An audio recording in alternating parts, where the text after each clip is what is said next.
আসসালামু আলাইকুম। তোমরা শুনতে পাচ্ছ কথা? আসসালামু আলাইকুম স্যার। আসসালাম। কি অবস্থা তোমাদের? শুনতে পাচ্ছ কথা? জি জি স্যার, শোনা যায় স্যার। ঠিক আছে। বাকিটা কোথায়? ঘুম ভাঙতেছে না নাকি? শীতের সকাল, শীত তো আসেনি এখনো।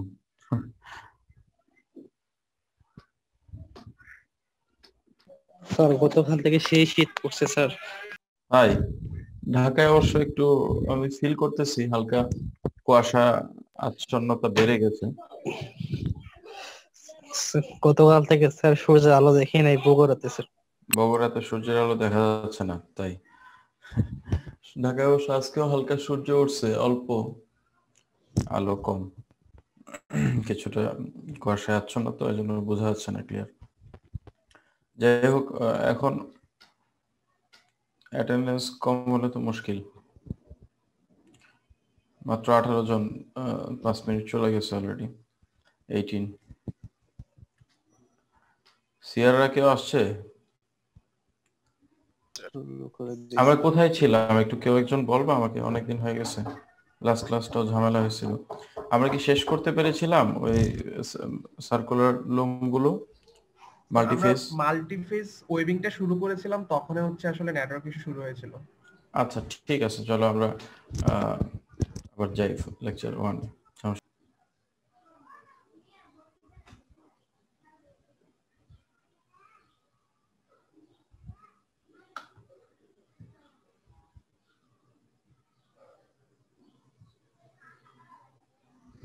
দেখতে পাচ্ছ classification of weaving machines, multiphase weaving নিচে লেখা আছে। তোমরা কি স্লাইডটা দেখতে পাচ্ছ? জি স্যার। হ্যাঁ স্যার। ঠিক আছে, তাহলে আমরা স্টার্ট করি এখান থেকে। তো এখানে যেটা আমরা ডিসকাস করতেছিলাম সেটা ছিল আমাদের ডিফারেন্ট টাইপসের লুমের ভিতরে আমরা বলতেছিলাম যে মডার্ন লুমের ভিতরে একটা টাইপ হচ্ছে মাল্টিফেজ লুম। মাল্টিফেজ হচ্ছে এখানে মাল্টিফেজ ওয়েভড ইনসারশন সিস্টেম এখানে অ্যাক্টিভ থাকে, অর্থাৎ অ্যাট এ টাইম অনেকগুলো ওয়েভড ইয়ার্ন ইনসারশন হয়। That means at a time মানে মোর দেন ওয়ান লুম সাইকেল কমপ্লিশন হয়। তো এখানে কয়েকটা উইভিং জোনে আমরা যদি ডিভাইড করি, যে উইভিং জোন যে জোনে শেডিং, পিকিং এবং বিট আপ অর্থাৎ প্রাইমারি মোশনস গুলো এখানে এট এ টাইম কমপ্লিট হচ্ছে, সেই জোনগুলোকে যদি ভাগ করি তাহলে দেখা যাবে আমাদের সামনে, দেখো এখানে ফিলিং ইয়ার্ন অর্থাৎ weaved yarn, that means pick insertion হচ্ছে দেখা এট এ টাইম এখানে 5টা পয়েন্টে 5 পয়েন্টস। এখানে আমরা আমাদের যে ফিগারটা আছে সামনে সেখানে আমরা দেখতে পাচ্ছি।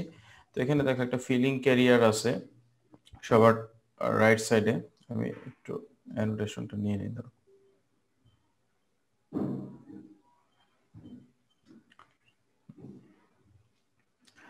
এখানে দেখো একটা ফিলিং ক্যারিয়ারকে দেখানো আছে। আলটিমেটলি এটা একটা carrier, that carrier carriage the, সে এখানে ফিলিং ইয়ার্নটাকে অর্থাৎ ওয়েভড ইয়ার্ন বা পিককে ক্যারি করে নিয়ে যাচ্ছে, এবং এরপরে সিমultaneously এট এ টাইম দেন সেকেন্ড পজিশনে আরেকটা ক্যারিয়ার আছে, থার্ড পজিশনে আরেকটা ক্যারিয়ার আছে, এইভাবে এখানে 5টা ক্যারিয়ার আছে। কারোর মনে হয় ইয়া করা আছে, দেখো একটু মনে হয় আশেপাশে এক্সট্রা কোনো কথাবার্তা চলতেছে, একটু আনমিউট করে দিলে ভালো হবে। মিউট করে দাও, সরি।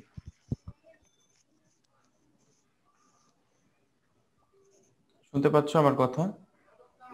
ফিলিং ক্যারিয়ারটা দেখতে পাচ্ছ এখানে আমার স্পটলাইটটাতে 1 নাম্বার ফিলিং ক্যারিয়ার, নাম্বার 1 যেটা আছে, এই ফিলিং ক্যারিয়ার পরে সেকেন্ড পজিশনে আরেকটা ফিলিং ক্যারিয়ার আছে এখানে, এইভাবে থার্ড পজিশনে আরেকটা ক্যারিয়ার আছে, এইভাবে দেখো এখানে 5টা ক্যারিয়ারকে রিপ্রেজেন্ট করা হয়েছে এই ফিগারে। তো ইন্ডিভিজুয়াল প্রত্যেকটা ফিলিং ক্যারিয়ার একটা ফিলিং ইয়ার্ন অর্থাৎ ওয়েভড ইয়ার্নকে নিয়ে যাচ্ছে। হ্যাঁ, তো আমরা যে শাটল দেখি ওয়ান টাইপ অফ শাটলের মতোই, কিন্তু অ্যাকচুয়ালি এটা শাটল থাকে না, এখানে একটা ক্যারিয়ার থাকে, এই ক্যারিয়ারে কিছু ইয়ার্ন থাকে, এই ইয়ার্নটাকে সে ক্যারি করে জাস্ট উইভিং জোনটাকে ক্রস করার জন্য আমরা এখানে শাটলের পরিবর্তে একটা ক্যারিয়ার ইউজ করছি, আর কিছু না। তো এরপরে সেকেন্ড পজিশনে সেম, থার্ড পজিশনে একইভাবে এখানে দেখো 5টা জোন দেখানো আছে। তো এই ফার্স্ট জোনটা যদি আমরা চিন্তা করি, দেখো এখানে ডটেড লাইন যেটা টপ শিট ফর্ম করেছে প্রথম ক্যারিয়ারের ক্ষেত্রে, ফার্স্ট ক্যারিয়ারের ক্ষেত্রে। তো এই ফার্স্ট যে ডটেড লাইন যেটা টপে আছে, এই ফিলিং ক্যারিয়ার 1 ক্রস করার সঙ্গে সঙ্গে এই জায়গাটুকু অতিক্রম করার সঙ্গে সঙ্গেই এটা রিভার্স হয়ে টপে যে ছিল সে বটমে চলে আসছে ডটেড লাইন। দেন আবার থার্ড যখন weaving cycle, third weaving cycle বা লুম সাইকেল যখন কমপ্লিট হচ্ছে বা থার্ড ওয়েফট কেরিয়ার যখন চলে আসলো আরেকটা পজিশনে, তখন এটা আবার রিভার্স হয়ে গেল এখানে। তো মেইনলি ওয়ারপিয়ানটা এই পজিশনে থাকে, ওয়েফট কেরিয়ার গুলো এই জায়গাটুকু ক্রস করে সামনে চলে যায়। অর্থাৎ 1 নাম্বার এখন ক্রস করে সামনে গিয়ে ও আবার এদিক দিয়ে ও একটা কনভেয়র বেল্টের মাধ্যমে আবার চলে আসবে, এই পজিশনে চলে আসবে সে। এই পজিশন আসার সময় এখানে যে ইয়ার্নগুলো অর্থাৎ যে ওয়ারপিয়ান ছিল টপে যেটা ছিল সেটা বটমে চলে যাবে, বটমেটা টপে চলে যাবে। জাস্ট ওয়ারপিয়ান গুলো অর্থাৎ ডটেড লাইনগুলো মোটামুটি ফিক্সড অবস্থায়, অর্থাৎ পজিশনটা এখানে থেকে রিভার্স হচ্ছে, শুধু টপে যে ছিল সে বটমে যাচ্ছে, বটমে যে ছিল সে আবার টপে যাচ্ছে, অর্থাৎ একটা কেরিয়ার ক্রস করার সঙ্গে সঙ্গে এটা রিভার্স হয়ে যাচ্ছে। আর মেইনলি মুভ করতেছে এখানে আমাদের ফিলিং কেরিয়ার গুলো। তো এই প্রসেস বা এই এরকম মেকানিজম যেই লুম বা মেশিনে থাকে সেটাকে আমরা বলে থাকি মাল্টিফেজ লুম। তো এখানে দেখো সিমুলটেনিয়াসলি এখানে অনেকগুলো ফেজে ওয়েফট ইনসারশন হয়, এই জন্য এটাকে বলা হয় মাল্টিফেজ লুম। তো মাল্টিফেজ লুম আমরা দুই ধরনের ম্যানুফ্যাকচারাররা দুই ধরনের মাল্টিফেজ লুম আমাদেরকে প্রোভাইড করে থাকে এবং আমরা দুই ধরনের লুমই পেয়ে থাকি এবং আমাদের ল্যাবে অলরেডি একটা লুম আছে, সেটা হচ্ছে সার্কুলার মাল্টিফেজ। তার একটা টাইপ হচ্ছে ফ্ল্যাট মাল্টিফেজ। তো আমরা একটু দেখি সামনে, এটা সামারি করা হয়েছে, যত ক্লাসিফিকেশন আমরা পড়লাম সেটাকে একটু সামারাইজ করা হয়েছে, আর কিছু না। শেড ওয়েভ প্রিন্সিপাল,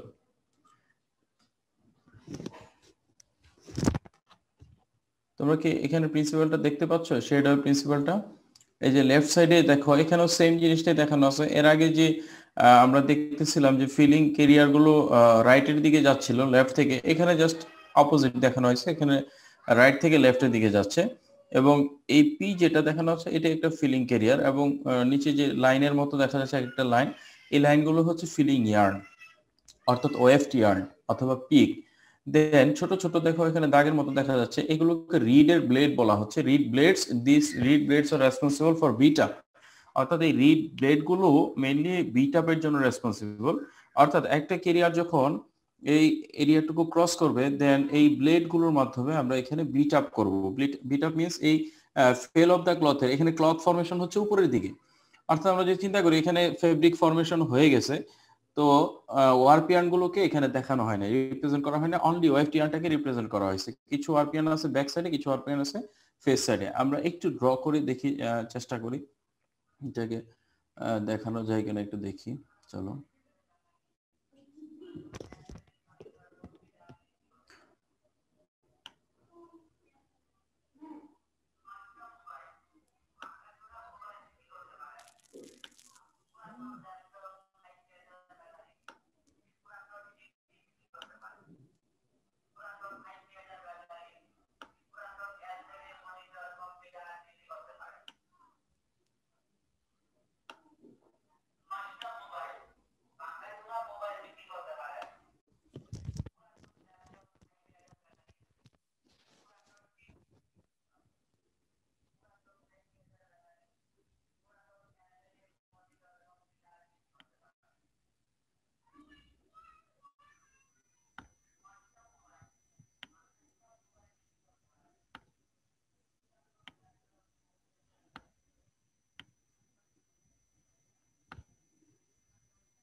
আচ্ছা, তোমরা কি দেখতে পাচ্ছ?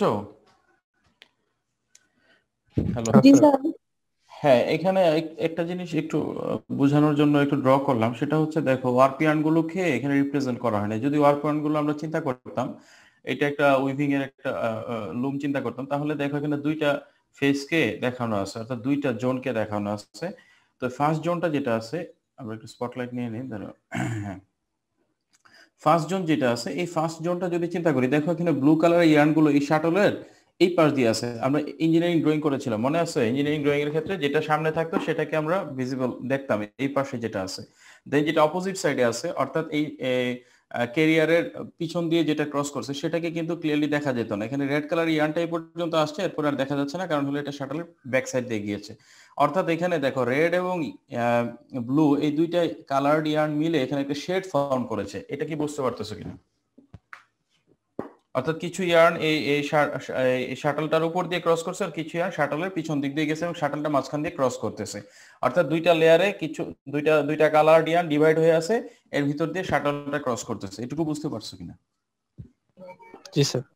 হ্যাঁ, সেম একই জিনিস। দেখো এই ইয়ার্নগুলো যেখানে আছে, এই ইয়ার্নগুলো যেখানে আছে, এদের পজিশনগুলো অর্থাৎ কালার্ড ইয়ার্ন যেগুলো আমি এখানে দেখানোর চেষ্টা করতেছি, সেই কালার্ড ইয়ার্নগুলো অর্থাৎ ডাইড ইয়ার্নগুলো সবসময় আমরা যদি চিন্তা করি, এগুলো সবসময় এই পজিশনে ফিক্স থাকবে। অর্থাৎ এখানে পজিশনটা যেখানে আছে এখানেই থাকবে, শুধুমাত্র রিভার্স হবে। কখনো এটা টপে যাবে, অর্থাৎ এই শাটলটা যখন ক্রস করতেছিল তখন ব্লু কালার গুলো এটার টপ সাইডে ছিল, অর্থাৎ আমাদের ফেস সাইডে ছিল যদি চিন্তা করি, এবং রেড কালার ইয়ার্নগুলো কোথায় ছিল? ব্যাক সাইডে ছিল।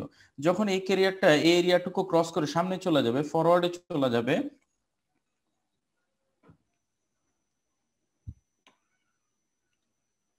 সাপোজ এখান থেকে যখন ফরওয়ার্ডে চলে যাবে, সামনে চলে যাবে, দেন এই ব্লু কালার গুলো কেমন হয়ে যাবে? এটার মতো হয়ে যাবে অনেকটা। অর্থাৎ ব্লু কালার গুলো ব্যাকে চলে যাবে এবং রেড কালার গুলো ফেসে চলে আসবে।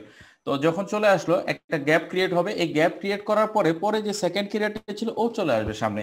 এই যে চলে আসাটা, এই যে মুভমেন্টটা, এবং সেই সাথে দেখো এটা জাস্ট আমরা যে সিম্পল মেকানিজমটা দেখেছিলাম ফার্স্ট, অর্থাৎ শেডিং হওয়ার পরে অর্থাৎ দুইটা লেয়ারে ডিভাইড হয়ে গেল, রেড কালার এবং আমাদের যে ব্লু কালার ইয়ার্ন আছে, এটা সাপোজ ধরে নিলাম আমরা ওয়ার্প ইয়ার্ন। তো ওয়ার্প ইয়ার্ন গুলো দুইটা লেয়ারে ডিভাইড হওয়ার পরে এই ওয়েফ ইয়ার্নটা আমরা এখানে ইনসার্শন করে দিলাম, অর্থাৎ ওয়েফ ইয়ার্ন চলে আসলো। ওয়েফ ইয়ার্ন ক্রস করার পরে এই বিট আপ হয়ে যাবে এই পজিশনে। বিট আপ মিন্স জাস্ট এখানে এই ওয়েফ ইয়ার্নটাকে এই পজিশনে পজিশনিং করে দেওয়া, অর্থাৎ যে পর্যন্ত উইভ হয়ে আছে ওই পজিশনে পজিশনিং করে দেওয়া, এবং ক্লথ গুলো ফর্ম করতেছে টপের দিকে, উপরের দিকে ক্লথ ফর্ম করতেছে। এই সেম মেকানিজমটা এখানে হবে, সেকেন্ড পজিশনে হবে, থার্ড পজিশনে হবে, সেম ভাবে এই অনেকগুলো জোন থাকে। সাপোজ 5টা থাকলে 5টা, যদি 20টা থাকে তো 20টা জোনেও সেম কাজগুলো হচ্ছে। আর এই যে আমাদের একটা দেখো ছোট ছোট দাগের মতো যে রিড ব্লেডস আমরা যেটাকে বলতেছি, এই রিড ব্লেডস গুলো যে মুভ করে, এই মুভমেন্টটাই মেইনলি হলো ওয়েভের মতো মুভ করে। অর্থাৎ এই রিড ব্লেড গুলো একটা ট্র্যাকের ভিতর দিয়ে যেতে থাকে, এবং এইটাকে ওয়েভ শেড প্রিন্সিপাল বলা হয়। আমরা একটু ভিডিওটা দেখে আশা করি ইনশাআল্লাহ ক্লিয়ার হব। তো এই দুইটা জিনিস কিছুটা বুঝতে পারছো, যে দুইটা লেয়ারে ডিভাইড হওয়া এবং ওয়েফট ক্যারিয়ারটা ক্রস করা, এইটুকু বোঝা গেছে কিনা, যে অপোজিট সাইডে থাকবে। স্যার যখন ব্লু ইয়ার্নটা উপরে থাকে তখন স্যার মানে ফার্স্ট ক্যারিয়ারটা যখন ভিতর দিয়ে যায়, ফার্স্ট ক্যারিয়ারের জায়গায় যখন সেকেন্ড ক্যারিয়ারটা আসে তখন স্যার উল্টাটা রিভার্স হয়। হয়ে যাবে। তখন ওটা স্যার আসার আগে, ও আসার আগে দেখো মাঝখানে একটা গ্যাপ আছে না, দুইটার মাঝখানে, দুইটা ক্যারিয়ার মাঝখানে যে গ্যাপ আছে, এই গ্যাপের জায়গাটুকু তো আস্তে আস্তে ওর এতটুকু সময় তো ওয়েট করবে, তাই না? ও এখান থেকে এই পর্যন্ত আসতে আসতে, তো এই আসার সময়টার ভিতরে এখানে এই ইয়ার্নগুলোকে রিভার্স করার জন্য আলাদা এলিমেন্ট আছে, এই এলিমেন্টের মধ্যে আমরা এটাকে রিভার্স করে ফেলি। অর্থাৎ যে ইয়ার্নগুলো সামনের দিকে ধাক্কা দিয়ে নেওয়া হয়েছিল, এই ইয়ার্নগুলো বটম অর্থাৎ ব্যাক সাইডে চলে যায়, আর রেড গুলো তখন ফ্রন্ট সাইডে চলে আসে। একটু দেখি চলো নেক্সট ভিডিওটা, আশা করি ক্লিয়ার হবে ইনশাআল্লাহ।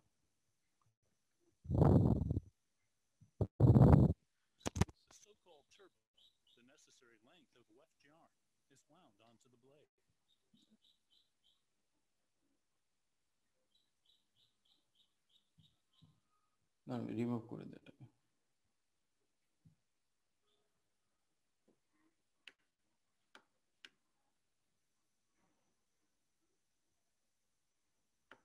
ঠিক আছে, একটু খেয়াল করো। হ্যাঁ, empty shuttle is then pushed over the blade, and the pre-measured coil of weft yarn is thus held. At the same time, the shed is being opened for the shuttle to be inserted. Shedding এর জন্য দেখো এখানে আমি একটা জিনিস একটু দেখো, এই যে এখন দেখো শেডিং এর জন্য নিচে দেখো এই যে কিছু এলিমেন্ট দেখা যাচ্ছে না, আমার স্পটলাইটে খেয়াল করতে পারছো? এখানে স্যার। কিন্তু দেখো মেটালিক কোনো একটা পার্টের মতো দেখা যাচ্ছে, এইগুলো আসলে শেডিং এর জন্য হিল ফ্রেমের কাজ করতেছে আলটিমেটলি। এগুলো ইন্ডিভিজুয়াল প্রত্যেকটা ইয়ার্নের জন্য আলাদা আলাদা আমরা এরকম মেটালিক কিছু প্লেটের মতো ইউজ করেছি, জাস্ট রিডের প্লেটের মতো। এগুলো একটু ভার্টিক্যালি কাজ করে, ধরো ব্যাক সাইড থেকে ফ্রন্ট সাইডের দিকে। দেখো এগুলো কিন্তু মুভ করতে থাকে কন্টিনিউয়াস, অর্থাৎ ও যখন ক্রস করতেছে সঙ্গে সঙ্গে এটা রিভার্স হয়ে যাচ্ছে, এবং ফ্যাব্রিকটা ফর্ম করতেছে উপরের দিকে। উপরে যে পোর্শনটা এটা হলো ফ্যাব্রিক, আর নিচে যেটা আছে এটা ইয়ার্ন ফর্মে আছে। এবং এই শাটলটা অর্থাৎ ওয়েফট ক্যারিয়ারটা ক্রস করার পরে এখানে ফ্যাব্রিক ফর্ম হচ্ছে। দেখো এখানে একটু খেয়াল করলে আমরা দেখতে পাবো উপরে ডেনসিটিটা বেশি ইয়ার্নের, অর্থাৎ ওয়ার্প এবং ওয়েফটের ইন্টারল্যাসমেন্টটা কমপ্লিট হয়েছে, আর নিচের দিকে শুধুমাত্র ওয়ার্প ইয়ার্ন গুলো রয়ে গেছে এখানে। স্যার প্রত্যেকটা পোর্শনে কি আলাদা আলাদা করে হ্যাঁ, shading আলাদা আলাদা হতেছে? শেডিং পিকিং বিট আপ হচ্ছে আলাদা পোর্শনে। দেখো এই পোর্শনেও শেডিং হচ্ছে, অর্থাৎ ও ক্রস করার সঙ্গে সঙ্গে পিক ইনসারশন হয়ে গেল, এবং বিট আপের জন্য এই যে পয়েন্টটা রেসপন্সিবল, অর্থাৎ এই যে রিড ব্লেডস গুলো ও ওয়েভ ফর্মে এখানে বিট আপ করে, অর্থাৎ জাস্ট এটাকে পজিশনিং করে দিও, আবার নিচে চলে আসতেছে। একটু খেয়াল করো।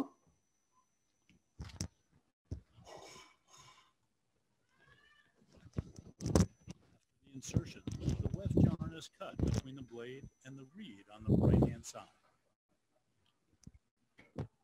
The highlighted spot shows an entire weaving cycle: the shed, the shuttle, the weft, and the warp, and the reed অনেকগুলো the weft. উইভিং জোন দেখানো আছে। The reed takes over the continuous transport of the shuttle. The reed moves like a wave, thus the name wave shed weaving machine.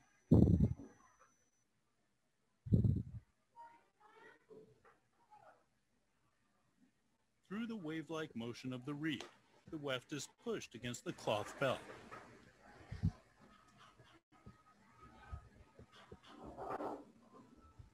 Visibly clear from the side is the shed motion. It opens for each of the 16 shuttles and closes when the shuttle is pushed into the next shed. The pre-wound length of the weft in the shuttle corresponds with the width of the fabric.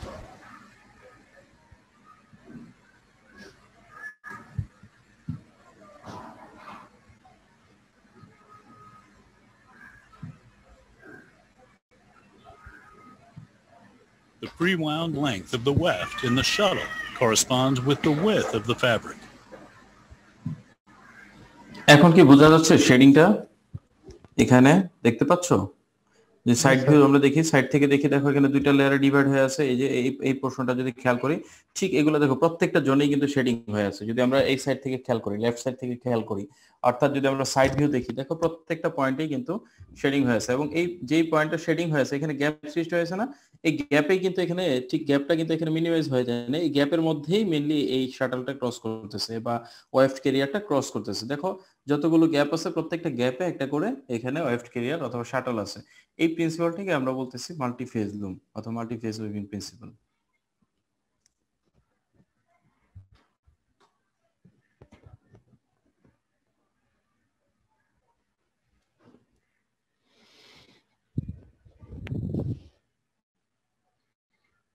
The empty shuttles are transported back from the left to the right side by a conveyor, and the insertion of the weft starts anew.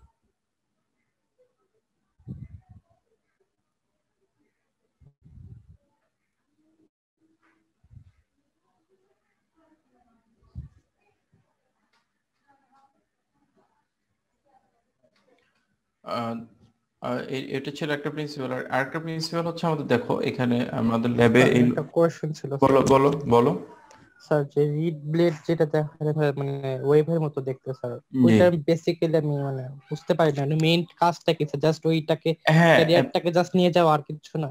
ক্যারিয়ারটাকে সামনের দিকে তো যাচ্ছে, সেই সাথে main আরেকটা কাজ হচ্ছে read ব্লেডের মাধ্যমে। দেখো যে এই পয়েন্টগুলো দেখো, রিডের যে টপ পোর্শন গুলো আছে না, ওয়েভের যে টপ পোর্শনটা যদি আমরা চিন্তা করি, উপরের পোর্শনটা এখানে এখানে আমার স্পটলাইট দেখতে পাচ্ছ? জি স্যার দেখতে পাচ্ছি। হ্যাঁ, এই যে পয়েন্টগুলো, এই পয়েন্টগুলোতে ও একটা ইয়ার্নকে রেখে যাচ্ছে না, ও একটা ইয়ার্নকে ক্যারি করে নিয়ে এখানে ওই ইয়ার্নটাকে এখানে ফেলে রেখে যাচ্ছে, সাপোজ ধরে নিলাম আমরা, এবং এটাই হচ্ছে আলটিমেটলি। তো ইয়ার্নটাকে যে এখানে রেখে যাচ্ছে, তো ইয়ার্নটা যদি এখানে থাকতো এই পজিশনে কে নিয়ে যেত? তো রিডের এই যে ওয়েভ মোশন অর্থাৎ ওয়েভ ফর্মের কারণে ওয়েভ এই উপরের টপে যখন ও ওয়েভ ফর্মে যখন মোশনটা দিচ্ছে, এই টপে যাওয়ার কারণে যে ইয়ার্নটাকে ফেলে রেখে যাচ্ছে ওই ইয়ার্নটাকে সঙ্গে সঙ্গে, অর্থাৎ একটা ইয়ার্নকেও রেখে যাওয়ার সঙ্গে সঙ্গে এই ক্যারিয়ার পিছনে দেখো যে ওয়েভ ফর্মে রিড ব্লেডস গুলো আসছে, ও তো ওকে ট্রান্সপোর্ট করতেছে, সঙ্গে সঙ্গে এই ইয়ার্নটাকে ফেল অফ দ্য ক্লথ, অর্থাৎ ক্লথ ফেল কিন্তু বলছে, দেখো ফেল অফ দ্য ক্লথ অথবা ক্লথ ফেল, অর্থাৎ যেই পজিশন পর্যন্ত লাস্ট উইভ হয়ে আছে এই পজিশনে পজিশনিং করে দিচ্ছে। অর্থাৎ যদি এটা এখানেই ফেলে রেখে যেত তাহলে কি হতো আলটিমেটলি, দেখো ও এখানে একটা গ্যাপ সৃষ্টি হয়ে যেত, অর্থাৎ যে ফেব্রিক নির্দিষ্ট পিক্স পার ইঞ্চ অর্থাৎ নির্দিষ্ট ডেন্সিটির ফেব্রিক আমরা চাচ্ছিলাম সেটা পাওয়া যেত না।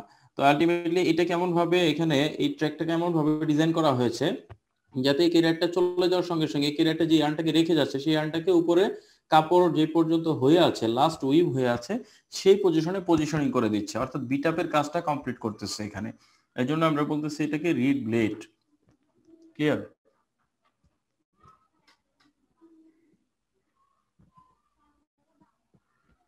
বুঝতে পারছো? স্যার পুরোপুরি না আর কি। পুরোপুরি না, তুমি আরেকটু ভিডিওটা দেখো, আরেকবার দেখো প্রয়োজনে। স্যার আমার একটা কোশ্চেন ছিল। বলো। স্যার আমাদের হচ্ছে এই যে মাল্টিপিস ওয়েভিং এর যে শেডিং প্রসেসটা আমরা দেখতেছি হিল ফ্রেমের মাধ্যমে, তো বাকি লুমগুলোর সাথে কি এটার কোনো ডিফারেন্স আছে মানে শেডিং প্রসেসের মধ্যে? হ্যাঁ হ্যাঁ, এটা মেইনলি দেখো এখানে হিল সরাসরি ফ্রেমের মতো কাজ করতেছে। অ্যাকচুয়ালি এখানে হিল ফ্রেম আমরা ইউজ করতেছি না, এখানে ফ্রেম যখন ইউজ করতাম তখন টোটালি একটা ফ্রেমের ভিতর অনেক ইয়ার্ন থাকতো, তো আমরা এটাকে জাস্ট হিল ফ্রেম বলছি, কিন্তু অ্যাকচুয়ালি এটা হিল ফ্রেম না, এখানে হিল্ড ওয়্যার গুলো মেইনলি আছে, বুঝছো? হিল্ড ওয়্যার যেটার ভিতরে জাস্ট একটা করে ইয়ার্ন ইনসারশন করা আছে, ইন্ডিভিজুয়াল এক একটা হিল ওয়্যারের মতো আছে, জাস্ট মেটালিক প্লেটের মতো আছে, প্লেটের ভিতরে ছোট একটা হোল আছে, এই হোলের মাধ্যমে জাস্ট ইয়ার্নটাকে আমরা জাস্ট শেডিং এর পারপাসে, শেডিং এর যে কাজ সেই কাজটুকু আমরা এখানে করতেছি এই হিল্ড ওয়্যারগুলোর মাধ্যমে। এই ওয়্যারগুলোকে মোশন দেওয়া হচ্ছে, ব্যাক সাইডে কিছু লিভার আছে এবং এটাকে ক্যামের মাধ্যমে কন্ট্রোল করা হয়। তো যাই হোক, তোমাদেরকে ক্যাম হয়তো পড়াবে স্যাররা, পড়াইছে কিনা মেকানিক্যাল আমার জানা নেই। তো মেকানিক্যাল ক্যাম আছে, ক্যামের মাধ্যমে আমরা রোটারি মোশনকে রেসিপ্রোকেটিং মোশনে কনভার্ট করি, তোমাদের এগুলো হয়তো দেখানোর কথা। তো যাই হোক, এখানে আমরা ফ্রেম আকারে কন্ট্রোল করতে পারতেছি না, তো একটা নির্দিষ্ট দেখা যায় যে দেখো নির্দিষ্ট কিছু এখানে ক্যামের মাধ্যমে একটা লেয়ার আকারে আমরা এখানে প্রত্যেকটা যেমন এটার সঙ্গে এটা আছে, এটার সঙ্গে দেখো এট এ টাইম এগুলোকে একটা একটা একটা শেফটের মাধ্যমে আমরা এগুলো কন্ট্রোল করতেছি। কিন্তু ফ্রেম যদি হইতো তাহলে দেখতে টপ সাইড এবং বটম সাইড দুইটা ক্লোজ থাকতো। আর যে ফ্রেমটা আমি ফার্স্ট ভিডিওতে দেখাইছিলাম তোমাকে, দুইটা ফ্রেম ছিল অনলি, মনে আছে কিনা? দুইটা হিল ফ্রেম ছিল, একটা হিল ফ্রেম টপে যাচ্ছিল, একটা হিল ফ্রেম বটমে যাচ্ছিল। ওই হিল ফ্রেমের ভিতরে যে হেল্ড ওয়্যার এবং হেল্ড আই থাকে, সেম মেকানিজমটাই, সেম কাজটা এখানে করতেছে, কিন্তু এখানে জাস্ট আমরা অন্য একটা এলিমেন্ট ইউজ করছি, এটা আমরা শেডিং এলিমেন্ট বলতেছি। সেম একই জিনিস না, জাস্ট একটু ডিফারেন্ট একটা জিনিস। তুমি কি মানে এটাই কোশ্চেন করছিলা কিনা আমার? জি স্যার, জি স্যার, এক্স্যাক্টলি। ঠিক আছে, আর কিছু বলো, কার কোনো কোশ্চেন থাকলে, তা না হলে আমরা নেক্সট স্লাইডে যাই। ঠিক আছে, তাহলে যাই। হ্যাঁ, সেম এখানেও বিভিন্ন জোনে উইভিং হচ্ছে, আর এটা হচ্ছে সার্কুলার উইভিং মেশিন। তো সার্কুলার উইভিং মেশিনের ক্ষেত্রে, সার্কুলার মাল্টিফেসের ক্ষেত্রে ওখানে যেরকম বিম থেকে আমরা ওয়ার পিয়ানটাকে সাপ্লাই দিচ্ছিলাম, এখানে থাকবে হলো ক্রিল, নিটিং এর মতো ক্রিল থাকবে। এই ক্রিলের ভিতরে আমরা দেখো ক্রিলের ভিতরে আমরা এখানে ইয়ার্নগুলোকে ইনসার্ট করে দিয়েছি এবং একটা রোলারের মাধ্যমে এটাকে কন্ট্রোল করে, এই ইয়ার্নগুলো মেইনলি আসলে ইয়ার্ন না, এগুলো আসলে সিনথেটিক ট্যাপ, অর্থাৎ পলিপ্রোপিলিনের ট্যাপ ইউজ করতেছি আমরা এখানে। এই ট্যাপগুলো থেকে আমরা নর্মালি যেটা করে থাকি, এখানে কিছু ওই স্যাকগুলো আছে, আটার বস্তা, চিনির বস্তা, যে আমরা দেখি না কিছু বস্তা, প্লাস্টিকের বস্তা যেটা আমরা বলে থাকি, তো আসলে ওইটা পলিপ্রোপিলিন ট্যাপ থেকে তৈরি। তো এই বস্তাগুলো তৈরি করার জন্য আমাদের ল্যাবে এই মেশিনটা আছে। এটা স্টারলিং এর কোম্পানির, আমাদেরটা মোটামুটি একটা ভালো এবং মডার্ন অ্যাক্টিভ মেশিন একটা আমাদের আছে। তোমরা ল্যাব শুরু হলে আশা করি ইনশাল্লাহ দেখানোর সুযোগ হলে দেখবো আমরা ইনশাল্লাহ। তো এখানেও সেম কাজটাই হচ্ছে। তো আমাদের মেইনলি যেটা হয়েছে কি, তোমাদেরকে আসলে মেশিনগুলোর সম্পর্কে একটু পরিচিত করে দাও, মেশিনগুলোর সাথে তোমাদের পরিচয় হয়ে যায় আসলে। আর এগুলো ডিটেলস কোনো মেকানিজম তোমাদের সিলেবাসে নাই অ্যাকচুয়ালি। তো জাস্ট আমি কিছু বলতেছি, এগুলো এক্সট্রা বলতেছি, এগুলো সব ফাইনাল ইয়ারে উইভিং 2 তে পড়ানো হয়, আমি আগেই বলছিলাম। তারপর আমি তোমাদেরকে একটু জাস্ট কনসেপ্ট গুলো একটু দিয়ে দিচ্ছি সবগুলো রুমের। তো এইখানেও সেম একই জিনিস। এখানে যদি 5টা ক্যারিয়ার থেকে দেখো, এখানে আছে 1 2 3 4টা ক্যারিয়ার আছে, তো 4টা জোনে এখানে উইভিং হবে। এটা সার্কুলার ঘুরতে থাকবে এবং এট এ টাইম শেডিং, পিকিং এবং বিটআপের জন্য আলাদা একটা এলিমেন্ট আছে, সেই এলিমেন্টের মধ্যে বিটআপ হতে থাকবে। এবং এটা টপের দিকে দেখো, এখানে টপের দিকে এই ফেব্রিকটা ফর্ম করতে থাকবে এবং এটা একটা টেকআপ রোলারের মাধ্যমে গিয়ে বাইরের দিকে, এখানে দেখো একটা ক্লথ রোলার আছে, এই রোলারের ভিতরে এই ফেব্রিকটা জড়াবে। দুইটার ওয়েফট ইনসারশন রেট আমি আগেই বলেছিলাম মনে হয়, WIR, এটাকে বলা হয় ওয়েফট ইনসারশন রেট। তো ওয়েভড ইনসারশন রেটকে যদি আমরা কম্পেয়ার করি, মনে আছে ওয়েভড ইনসারশন রেট বলেছিলাম তোমাদেরকে, মনে হয় ক্যালকুলেশনও করিয়েছিলাম যে পার মিনিটে কত মিটার ওয়েভড ইনসারশন হচ্ছে কোন লুমে, সেটাকে বলা হয় সেই লুমের ওয়েভড ইনসারশন রেট, অথবা কত ইঞ্চ বা যে কোনো একটা লেন্থের এগেইনস্টে টাইমের রেসপেক্টে আমরা যদি লেন্থকে এটাকে এক্সপ্রেস করতে যাই তখন এটাকে আমরা বলে থাকি ওয়েভড ইনসারশন রেট লুমের ক্ষেত্রে। লুমের স্পিডটা আসলে আরপিএম এর উপর ডিপেন্ড করে না। যদি আমরা দুইটা লুমকে কম্পেয়ার করতে যাই, একটা লুম সাপোজ চলে ধরে নিলাম যে 800 আরপিএম এ চলে, আরেকটা লুম চলে 600 আরপিএম এ বা 400 আরপিএম এ, তো আমরা বলতে পারবো না যে ওই লুমের প্রোডাকশন বেশি। কেননা একটা লুমের হতে পারে যে উইডথ, অর্থাৎ যে ফেব্রিক তৈরি করতেছে এই ফেব্রিকের উইডথ হচ্ছে যে যেটা হাই স্পিডে তৈরি হচ্ছে সেটার চেয়ে প্রায় ডাবল। তো আলটিমেটলি এখানে কি হবে, তো যে ফেব্রিকটা তৈরি হলো সেই ফেব্রিকটা ওই ফেব্রিকের চেয়ে ডাবল হয়ে যাবে। বুঝতে পারতেছো? তো এই জন্য দুইটাকে কম্পেয়ার করার জন্য, দুইটাকে নরমালাইজ করার জন্য আমরা এখানে যেটা করছি, এটা হচ্ছে স্ট্যান্ডার্ড, এটা সব সময় এটা অ্যাকসেপ্টেবল সবার কাছেই, সেটা হচ্ছে যে ওয়েভড ইনসারশন রেট, অর্থাৎ এই লুমে কি পরিমাণ ওয়েভড ইনসারশন হয় পার মিনিটে সেটাকে আমরা বের করে ফেলি। তো এখানে যদি হয় 6টা শাটল থাকে বা 8টা শাটল থাকে তাহলে কি হবে, পার মিনিটে একটা শাটল যে পরিমাণ ওয়েভড ইনসারশন করতেছে তাকে 8 দিয়ে গুণ দিয়ে দিতে হবে, অথবা 8টা ক্যারিয়ার যদি থাকে মাল্টি ফেজের ক্ষেত্রে, তাই না?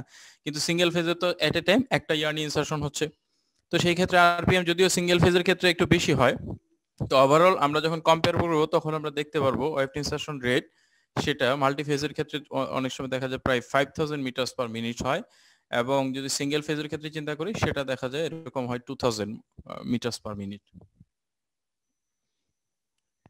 বুঝতে পারছো ওয়েভড ইনসারশন রেট তোমরা?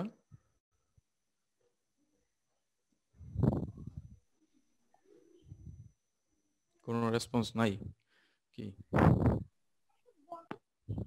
পার্টিসিপেন্টস 46, কিন্তু ক্লাস কিন্তু প্রায় শেষের দিকে ধরতে গেলে। দেখছো কি অবস্থা, মুশকিল অবস্থা। দেখি 10:50 হয়ে গেছে।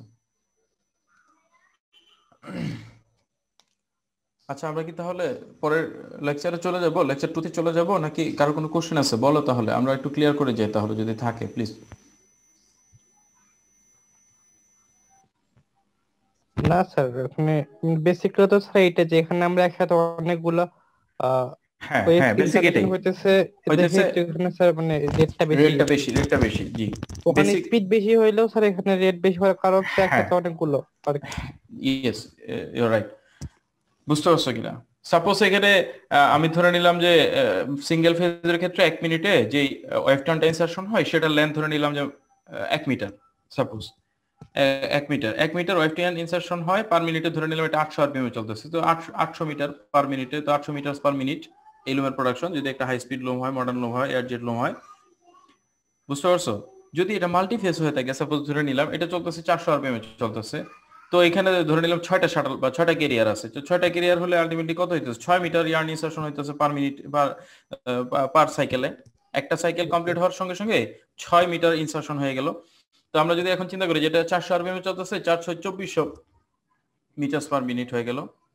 সিম্পলি, বুঝতে পারছো কিনা? খুবই সহজ জিনিস এইটাই। জাস্ট এখানে বলো। আরেকটা কথা হলো স্যার, এখান থেকে যে আমাদের মাল্টিপেজ লুমটা পড়লাম, ফ্ল্যাট মাল্টিপেজ লুম, সার্কুলার মাল্টিপেজ লুম, এটা হচ্ছে সার্কুলার মাল্টিপেজ।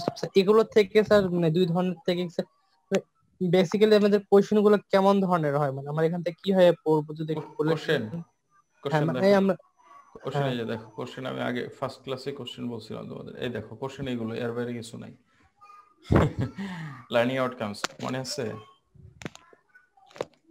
মানে ওখান থেকে কোনো মেকানিজম তো পড়তে হবে না স্যার, এটা কিভাবে কাজ করে? আমি তোমাকে বলছি যে মেকানিজম গুলো আমি নিজে থেকে উইলিংলি তোমাদেরকে এক্সট্রা প্রোভাইড করলাম, যেটা টোটালি মানে প্রয়োজন ছিল না। বাকি আমার মনে হলো যে এটা যদিও সিলেবাসের প্রয়োজন নাই, কিন্তু শেখার জন্য তোমাদের কিছু আইডিয়া, একটা ক্লিয়ার একটু কনসেপ্ট থাকার জন্য দরকার, এই জন্য আমি এত কিছু আলোচনা করলাম। আসলে এত ডিটেইলস আলোচনা দরকার ছিল না। শর্ট নোট অথবা আসতে পারে একটু ডিফারেন্সিয়েট করতে বলতে পারে। তো ডিফারেন্সিয়েট করতে পারবা এখন তুমি, এখন মাল্টি ফেজ এবং সিঙ্গেল ফেজের মধ্যে কতগুলো জিনিসই তো আলোচনায় চলে আসলো আমাদের। বলো এখন সিঙ্গেল ফেজ এবং মাল্টি ফেজ যদি আমরা চিন্তা করি, এটাতে মাল্টিপল শাটল ইউজ করতে, মাল্টিপল ওয়েভড ক্যারিয়ার ইউজ করতে, সেখানে সিঙ্গেল শাটল অথবা সিঙ্গেল ওয়েভড ক্যারিয়ার। তো এটার ক্ষেত্রে আমরা চিন্তা করছি ওয়েভড ইনসারশন রেট অনেক বেশি, ডব্লিউআইআর একটা এক্সাম্পল দিয়ে দিলা, এটার ওয়েভড ইনসারশন রেট কত। তো মাল্টিফেজের ক্ষেত্রে আমরা যেটা পাইতেছি, দেখো এখানে মাল্টিফেজের ক্ষেত্রে আমরা দুইটা ধরনের লুম পাইতেছি, ফ্ল্যাট এবং সার্কুলার। সিঙ্গেল ফেজ গুলো সবসময় ফ্ল্যাট ফ্ল্যাট ফর্মে হয়। তো এই যে এই ধরনের যে আমরা 3টা 4টা বা 5টা একটু কম্পেয়ার করতে পারলাম, এটাই ডিফারেন্সিয়েট করতে হয়ে গেল। বুঝা গেছে? জি স্যার। একটু শর্ট নোট লেখলা, কয়েক লাইন লিখে দিলাম, বেশ মানে যেটা মূল জিনিস সেটা। গল্প লেখলে নাম্বার পাবো না। ঠিক আছে, জাস্ট বুঝতে পারলেই হলো। নিজের ভাষায় লেখো, কোনো প্রবলেম নেই। যেটুকু বুঝতে পারছো ওইটাই লেখো।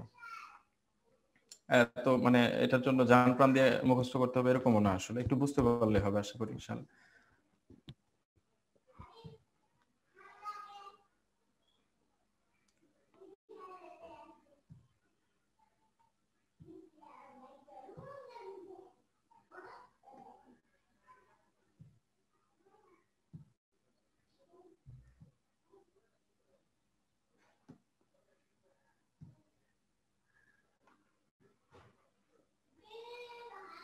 দেখতে পাচ্ছো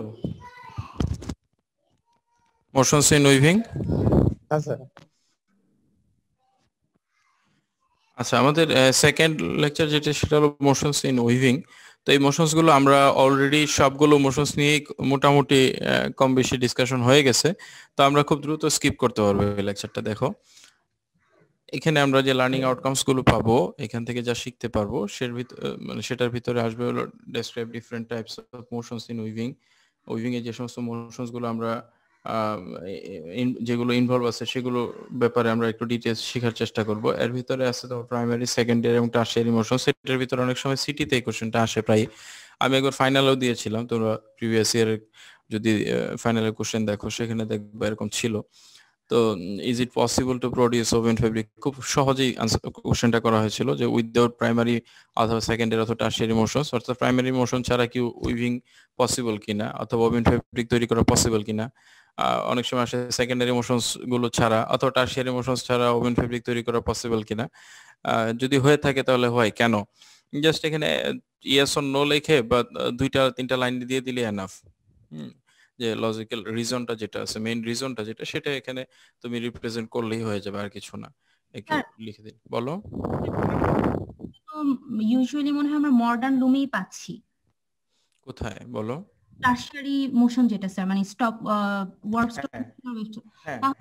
নরমালি তাহলে আমরা যে যখন মডার্ন লুম আসার আগে যে লুমগুলো ছিল সেগুলোতে তো টারশিয়ারি মোশন ছিল না। ছিল, কিছু কিছু ছিল, অল্প কিছু, সব মোশন ছিল না, একেবারে অল্প কিছু মোশন ছিল। আমরা এর আগে হিস্ট্রিতে দেখতেছিলাম, মনে আছে কিনা তোমাদের, ওই যে ওয়েভ স্টপ মোশন ছিল, একটা মেকানিক্যাল ছিল। এইগুলো ছিল, অল্প কয়েকটা মোশন ছিল, সবগুলো ছিল না, কিন্তু এগুলো ছিল সব মেকানিক্যাল ছিল, সব কনভেনশনাল ছিল। তো এখন যেগুলো আছে সব ইলেকট্রনিক চলে আসছে, ইলেকট্রোম্যাগনেটিক স্টপ মোশন আসছে, ইলেকট্রনিক স্টপ মোশন আসছে, সব মডার্ন সেন্সর ইউজ করে এখন আমরা স্টপ মোশন গুলো ইউজ করতেছি টারশিয়ারি মোশনসে। কিন্তু প্রিভিয়াস যেগুলো ছিল কনভেনশনাল যে মেশিনগুলো ছিল, কনভেনশনাল মেশিনে এরকম ছিল না, খুব কম ছিল, অল্প কয়েকটাই ছিল, কিন্তু এগুলো ছিল সব মেকানিক্যাল, অর্থাৎ কনভেনশনাল ছিল সব। বুঝতে পারছো? তোমার কোশ্চেনটা কি এটাই ছিল নাকি অন্য কিছু ছিল? থাকলে আমাকে বলো, আমি আবার টোটালটা হয়তো। না স্যার, আমার কোশ্চেনটা ছিল এরকম যে স্যার মানে টারশিয়ারি মোশন যদি কোনোটাই না থাকে তাহলে স্যার ওভেন ফ্যাব্রিক তো মানে যখন স্যার একদম ফার্স্ট লুম যেটা ছিল প্রিমিটিভ লুম, ওটাতে তো স্যার হচ্ছে টারশিয়ারি মোশনের কথা বলা ছিল না। তো তখন স্যার ওভেন ফ্যাব্রিক তাহলে তৈরি করা সম্ভব হয়েছিল? সেটা তো এই চ্যাপ্টার শেষে আমরা কোশ্চেনগুলোর আনসার পাবো কিনা সেটা দেখবো। এখন তো জাস্ট আমরা কোশ্চেনগুলো দিয়ে দিলাম যে এই কোশ্চেনগুলোর আনসার আমরা এই লেকচার থেকে আমরা খুঁজে বের করব। আমরা যে লেকচারটা এখন স্টার্ট করতেছি সেটার আউটকামস গুলো কি সেটা আমি এখানে দেখাচ্ছি। বুঝতে পারছো? জি স্যার।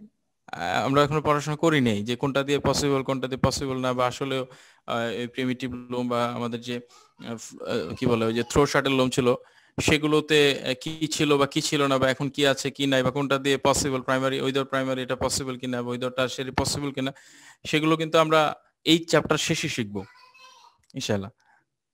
আমি এখন জাস্ট কোশ্চেনগুলো বলতেছি যে এগুলো আমরা শিখতে পারি কিনা, সেটা হলো যদি কোনোটা গ্যাপ থাকে সেটা আমরা ডিসকাস করবো ইনশাআল্লাহ আবার চ্যাপ্টার শেষ করার পরে। ঠিক আছে?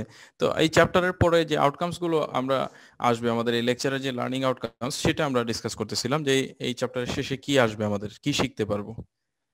ঠিক আছে? চ্যাপ্টার কিন্তু শুরু করিনি আমরা এখন লেকচার। ঠিক আছে? তোমার কোশ্চেন ভালো, তুমি একটু খেয়াল রাখো আমরা যখন লেকচার কন্টিনিউ করব তখন। ঠিক আছে?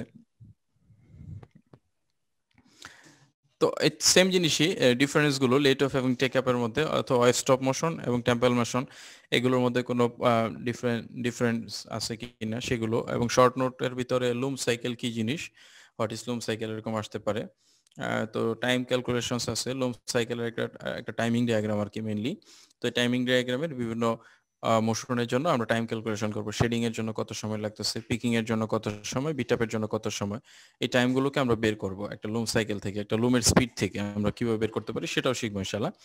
দেন আমরা এখানে একটা ক্রস সেকশনাল ডায়াগ্রাম অথবা টিপিক্যাল অথবা বেসিক ডায়াগ্রাম বলবো, যাই বলি, একটা লুমের অথবা ডিফারেন্ট পার্টস অফ এ লুম, এটাকে ড্র করা শিখতে হবে আমাদের। ঠিক আছে, তো আমরা স্টার্ট করি। তো বেসিক কম্পোনেন্টস অফ লুম, এখানে কিছু বেসিক কম্পোনেন্টস কে রিপ্রেজেন্ট করা হয়েছে। এখানে ফার্স্ট যেটা ব্যাক সাইড আছে সেটা একটা উইভার্স বিম, এগুলো নিয়ে আমরা আলোচনা করে ফেলছি। এরপরে যে রোলারটা থাকে সেই রোলারটা কে বলা হয় ব্যাক রেস্ট রোলার, কিন্তু টোটাল এখানে একটা অ্যারেঞ্জমেন্ট থাকে, সেই অ্যারেঞ্জমেন্টটাকে বলা হয় ব্যাক রেস্ট। এখানে ব্যাক রেস্ট রোলার থাকে, ইজিং রোলার থাকে, ইজিং পজিশন এবং ব্যাক রেস্টের পজিশনিং এর অ্যাডজাস্টমেন্টের কিছু এলিমেন্ট থাকে। তো সবগুলো মিলে মেনলি হচ্ছে এটা ব্যাক রেস্ট। তো ব্যাক রেস্টের ভিতরে সিম্পলি যদি আমি দেখাই অনলি ব্যাক রেস্ট রোলারটাকেও যদি দেখানো হয় তাহলে আমরা এটাকে ধরে নেব যে এটা একটা ব্যাক রেস্ট রোলার। তো এখানে ব্যাক রেস্ট রোলারটাকেই দেখানো আছে আলটিমেটলি।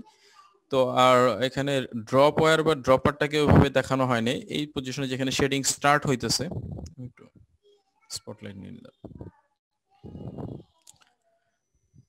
দেখতে পাচ্ছ এই যে পজিশনে শেডিংটা স্টার্ট হলো, অর্থাৎ শেডটা ওয়ারপিয়ানটা দুইটা লেয়ার ডিভাইড হলো, এই পজিশনে কিছু ড্রপ ওয়্যার অথবা ড্রপার থাকে ইন্ডিভিজুয়াল প্রত্যেকটা। এই ড্রপার অথবা ড্রপারের কাজ হচ্ছে যদি কোনো কারণে ওয়ার্প, যেটা বলতেছিল ওয়ার্প স্টপ মোশন হিসেবে কাজ করবে, অর্থাৎ ওয়ারপিয়ান ব্রেক করলে অথবা লুজ হয়ে গেলে এই পজিশনে ড্রপ ওয়্যারটা লুমটাকে স্টপ করতে ওই ইন্ডিকেট করবে বা ইনস্ট্রাকশন দিবে যে এখন আর লুমটাকে রান করা যাবে না। অর্থাৎ এখানে একটা সেন্সর আছে, এই সেন্সরটা তখন অ্যাক্টিভ হবে, দেন লুমটা স্টপ হয়ে যাবে। এটা এখানে জাস্ট দেখানো হয়নি, তোমরা এটাকে 3D ভিউ দিলে দেখাই দিতে পারো যে কোনো লুমের ক্রস সেকশনের ভিতরে। এরপরে যেটা আসবে সেটা হচ্ছে এখানে হিল ফ্রেম, যেটা বলতেছিলাম একটু আগে, এটা হলো অ্যাকচুয়াল হিল ফ্রেম। এই হিল ফ্রেমের ভিতরে দেখো ওয়্যারের মতো যেটা দেখা যাচ্ছে সেগুলো হলো ইন্ডিভিজুয়াল প্রত্যেকটা হিল্ড ওয়্যার, এবং ওয়্যারের ভিতরে একটা হোল থাকে, এই হোলটাকে বলা হয় হেল্ড আই, অর্থাৎ হিল্ডের চোখ, হিল্ড আই, অথবা অনেক সময় এটাকে বলা হয় harness frame, harness HARNESS, harness frame. এই হার্নেস ফ্রেমের ভিতরে যে আইটা থাকে এটা হার্নেস আইও বলা হয় অনেক সময়, তো সেম টার্ম। দেন এখানে রিড থাকবে, রিডের পরে এই পজিশনটাকে বলা হয় ফেল অফ দ্য ক্লথ, যে পজিশনে বিটআপ কমপ্লিট হয়ে যাবে, অর্থাৎ ক্লথ ফর্মে চলে গেল, ইন্টারলেসমেন্ট কমপ্লিট হয়ে গেল। আরেকটা রোলার দেখা যাচ্ছে, দেখো একটু ফরওয়ার্ডে গেলে, এই রোলারটাকে বলা হয় ফ্রন্ট রেস্ট রোলার, অথবা আমরা এটাকে বলে থাকি টেক আপ রোলার, এটাকে বলে থাকি টেক আপ রোলার। দেন এখানে আছে ক্লথ রোলার।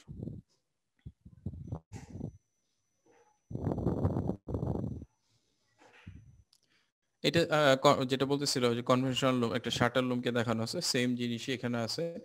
এখানে দেখো এই সাইডে যেটা আছে, এ যেটা, সেটা হলো একটা উইভার্স বিম, বি যেটা আছে সেটা হলো একটা ব্যাক রেস্টকে দেখানো আছে।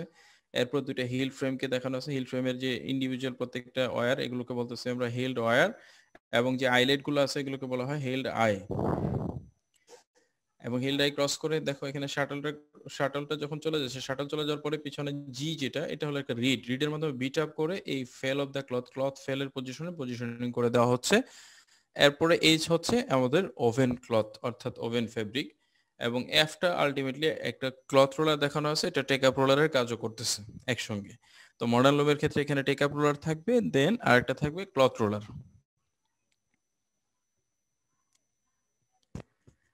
আমি তোমাদেরকে এটা খুব সিম্পলি একটা 2D ফিগার দেখিয়ে প্রোভাইড করবো ইনশাল্লাহ। তো সেটা আঁকলে হবে অনেক সহজে, একটা লাইন দিয়ে ওটাকে রিপ্রেজেন্ট করা যায়। একটা লাইনে গিয়ে দুইটা লাইন হয়ে গেছে, দুইটা লাইনে ডিভাইড হয়ে গেছে। তোমাদের আগের ইয়ারে যারা আছে ওদের কাছে আমি এটা বোর্ডে ড্র করে দিয়েছিলাম, এখন ড্র করতে গেলে অনেক সময় লাগবে, তো তোমরা ওদের কাছ থেকে কালেক্ট করতে পারো, না হলে আমি তোমাদেরকে দিব ইনশাল্লাহ, সমস্যা নেই, হাতে ড্র করে ছবি তুলে দিয়ে দিব না।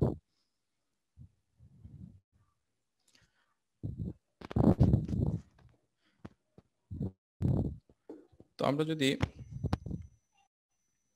টোটাল যে মোশনস গুলো আছে সেটাকে যদি আমরা ডিভাইড করি, তো তিনটা ভাগে ডিভাইড করতে পারি, 3 টাইপসে আমরা ডিভাইড করতে পারি। সেটা ফার্স্ট হচ্ছে বেসিক অথবা প্রাইমারি ইমোশনস, সেকেন্ড হচ্ছে secondary emotions, third tertiary emotions.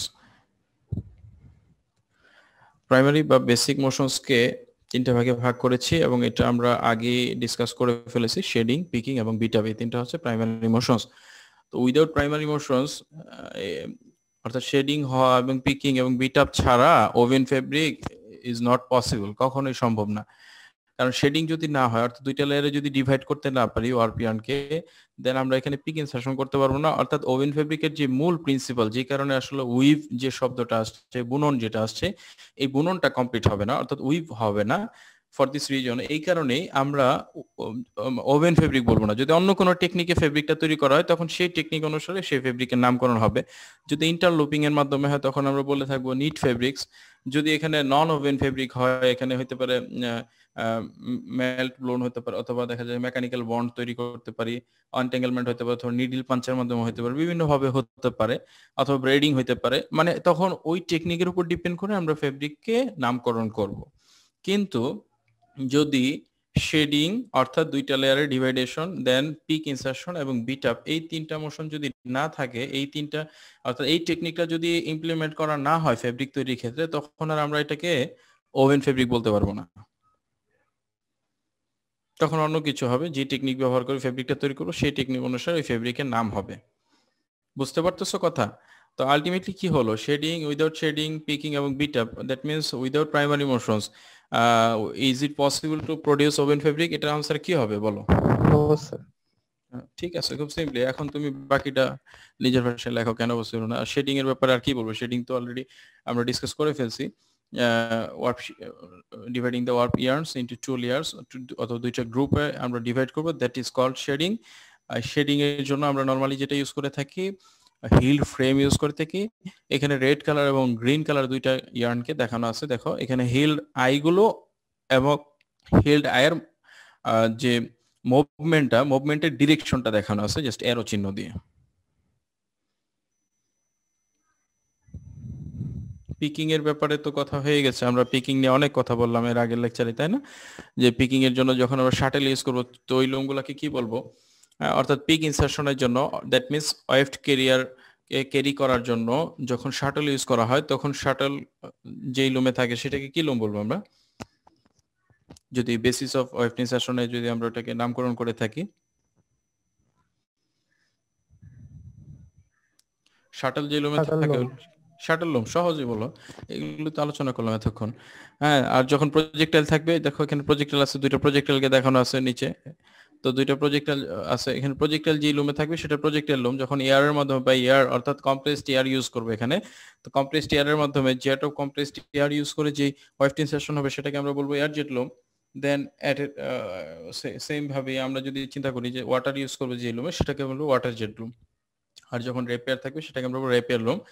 অর্থাৎ পিকিং মেকানিজম, অর্থাৎ ওয়েফট ইনসারশন শেডিং হওয়ার পরে ওয়েফট ইয়ার্নকে ক্যারি করার যে প্রসেস, সেটাকেই বলতে আসছি আমরা পিকিং। এখানে দেখো এটাকেই দেওয়া হচ্ছে, picking is the mechanism of inserting the weft yarn across the warp by shuttle, শাটলের মধ্যে হতে পারে, or projectile or rapier through the shed during weaving, weaving এর সময় শেড প্রডিউস হওয়ার পরে শেডের থ্রুতে, অর্থাৎ শেডের ভিতর দিয়ে এটাকে ক্রস করতে হবে। Based on picking system base করে আমরা এইভাবে নামকরণ করে থাকি। মানে স্যার ওয়েব ইনসার্টেশনের উপর, সিস্টেমের উপর ডিপেন্ড করে স্যার কয় ভাগে স্যার লুপকে ডিভাইড করা যায়, সেটা স্যার যে 1 2 3 এই 5টাই স্যার। হ্যাঁ, আরেকটা বাদ পড়ছে, দেখো তো কোনটা? একটা বাদ পড়ছে না এখানে, কোনটা এটা? মাল্টিফেজ লুম স্যার। মাল্টিফেজ লুম, বাট কমনলি যদি আমরা মানে চিন্তা করি, তো মাল্টিফেজটাকে পিকিং এর সঙ্গে ক্লাসিফাই করা হয় না, এটাকে আলাদাভাবে করা হয়।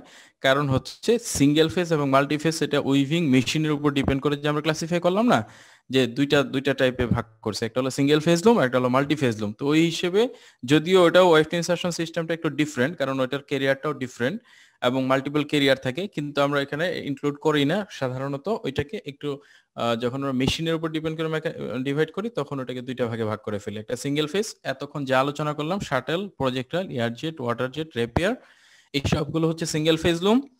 মাল্টিফেজটা হচ্ছে আমাদের মাল্টিপল ওয়েফট ইনসারশনের জন্য একটা লুম, সেটাকে আমরা বলতেছি মানে মাল্টিফেজ, আর এটা হচ্ছে সিঙ্গেল ফেজ। বুঝতে পারছো? মেশিনের উপর ডিপেন্ড করে ওটা চলে যাবে ক্লাসিফিকেশনটা। আর এটা হচ্ছে ওয়েবড ইনসারশনের উপরে এখানে যে 5টা দেখতে পাচ্ছি, 5টাকে আমরা ইনক্লুড করলেই হবে আশা করি। দেন আমরা যদি চিন্তা করি beat up, beat up is the action by which the newly inserted, এখানে দেখুন এখানে একটা কালারডিয়ান দেখানো আছে, দেখো কালারডিয়ানের দুই পাশে দুইটা হেল্ড আয়ের মতো দেখানো আছে। অ্যাকচুয়ালি এটা হেল্ড আই না, এটাকে বোঝানো হয়েছে রিডের মাধ্যমে এটাকে বিট করে এটাকে এখানে পুশ করা হবে। পুশ করে এই যে এখানে দেখো কিছু ইয়ার্ন আছে, সেটা হলো কিছুটা ব্রাউন কালার অথবা রেড কালার মতো। এই রেড কালারের ইয়ার্নগুলো আলটিমেটলি ফেব্রিক ফর্মে চলে গেছে। এই রেড কালার ইয়ার্নের কাছাকাছি অর্থাৎ ফেল অফ দ্য ক্লথের কাছে পজিশনিং করার জন্য এই যে পুশ করা হচ্ছে নিউলি ইনসার্টেড ওএফটি ইয়ার্নকে, এই পুশ অর্থাৎ এই বিট করার প্রসেসকে আমরা বলতেছি beat up. That means newly inserted weft yarn is pushed up to the cloth fell, that means fell of the cloth, that is called beat up. Cloth ফেলই হচ্ছে fell of the cloth. আমি বলেছিলাম তোমাদেরকে অনেক জায়গায় cloth fail বলি আমরা, অনেক সময় ফেল অফ দ্য ক্লথও বলা হয়ে থাকে। তো এটার জন্য যে এলিমেন্টটার রেসপন্সিবল সেই এলিমেন্টটার নাম হলো রিড, REED, রিড।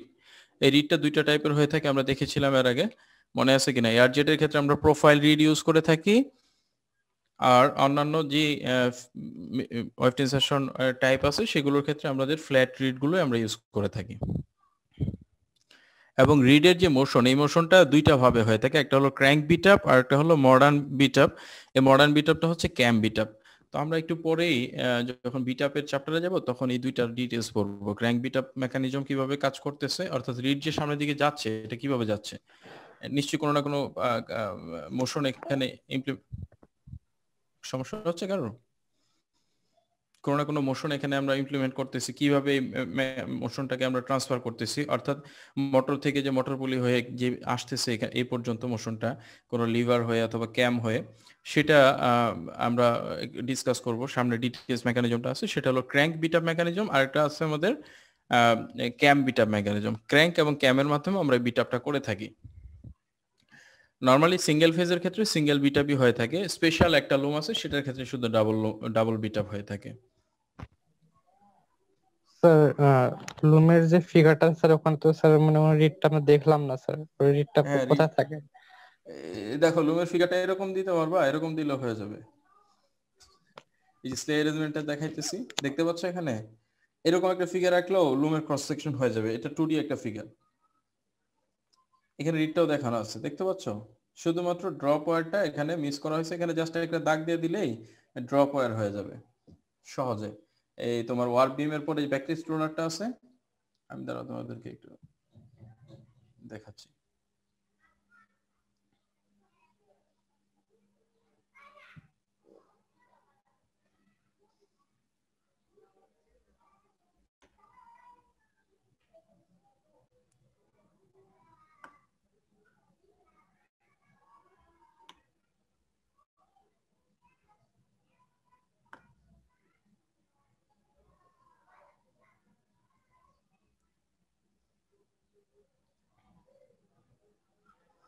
দেখো আমি দুইটা দাগ দিয়েছি ব্যাক সাইডে, এইখানে ড্রপ ওয়্যার গুলো থাকে অ্যাকচুয়ালি ব্যাকরেস্টের পরে কিছুক্ষণ পরে হয় এখানে থাকবে কিংবা আরেকটু ফরওয়ার্ডে থাকবে।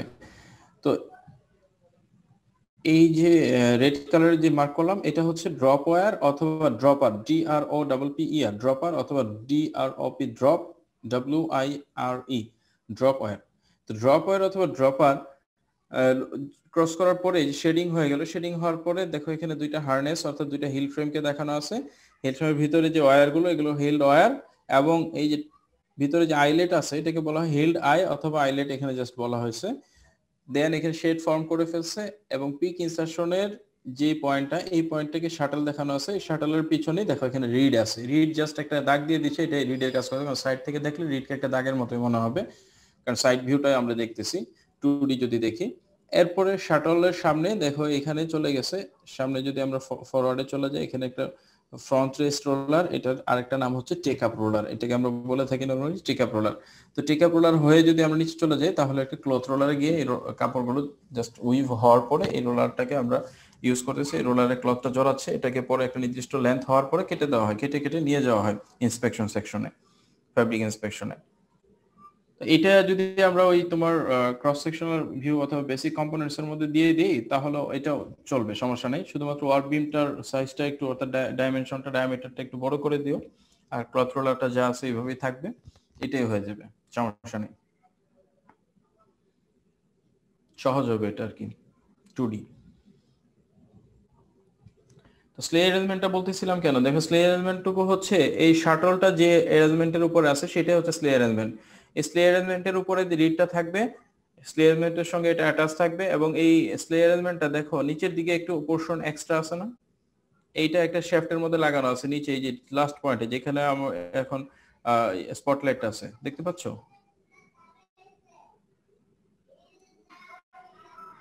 জি স্যার, দেখা যাচ্ছে। এই পয়েন্টটাকে আমরা বলতেছি রকিং শ্যাফট। এখানে একটা শ্যাফট থাকে, এই শ্যাফটের উপরে মূলত এখানে এইটাকে এখানে পিভট করা আছে, এই পিভট করা পোরশনকে কেন্দ্র করে ও সামনের দিকে যাচ্ছে আবার ব্যাকে যাচ্ছে, দুইটা অ্যারো চিহ্ন দিয়ে দেখানো আছে। ও কখনো এই পজিশনে যাচ্ছে, ফেল অফ দ্য ক্লথের পজিশনে যাচ্ছে, আবার ব্যাকে চলে যাচ্ছে।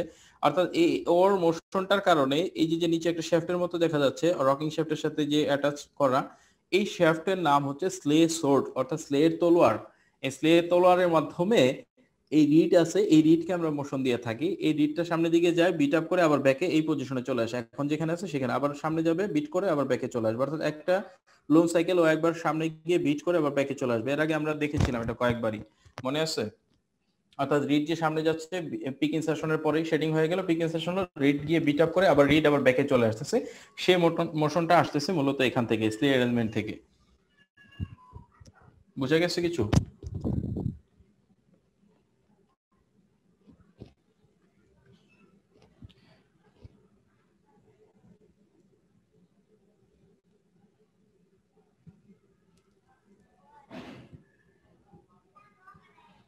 আফটার দ্যাট অর্থাৎ শেডিং, পিকিং এবং বিট আপ কমপ্লিশনের পরে একটা লুম সাইকেল কমপ্লিট হলো।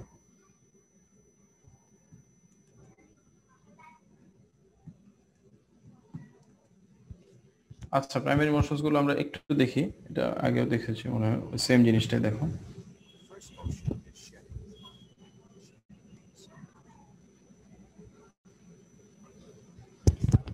এখানে রিডটা দেখতেছো মুভ করতেছে সামনের দিকে পিছনের দিকে, আসলে ও এরকম স্ট্রেট ফরওয়ার্ড মুভ করে না, একটা অ্যাঙ্গেলে মুভ করে, কারণ নিচের দিকে ওকে একটা শ্যাফট থেকে মোশনটা দেওয়া হয়।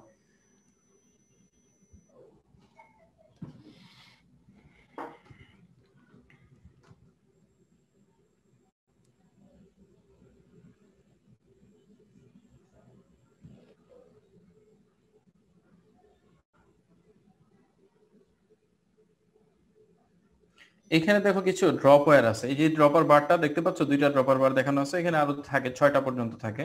এই ড্রপার বারের মাধ্যমে এখানে ড্রপ ওয়্যার থাকে, এই ড্রপ ওয়্যার গুলো ইন্ডিভিজুয়াল প্রত্যেকটা ইয়ার্নকে কন্ট্রোল করতেছে, অর্থাৎ এই প্রত্যেকটা ইয়ার্ন গুলো এই ড্রপ ওয়্যারের ভিতর দিয়ে পাস করছে। ঠিক যেমন এখানে হিল ফ্রেমের ভিতরে হিল ডায়ার ভিতর দিয়ে পাস করছে, ঠিক তেমনি এখানে প্রত্যেকটা ওয়ারপিয়ান এক একটা ড্রপ ওয়্যারের ভিতর দিয়ে এখান থেকে পাস করছে। বুঝতে পারতেছো কথা? হ্যাঁ স্যার।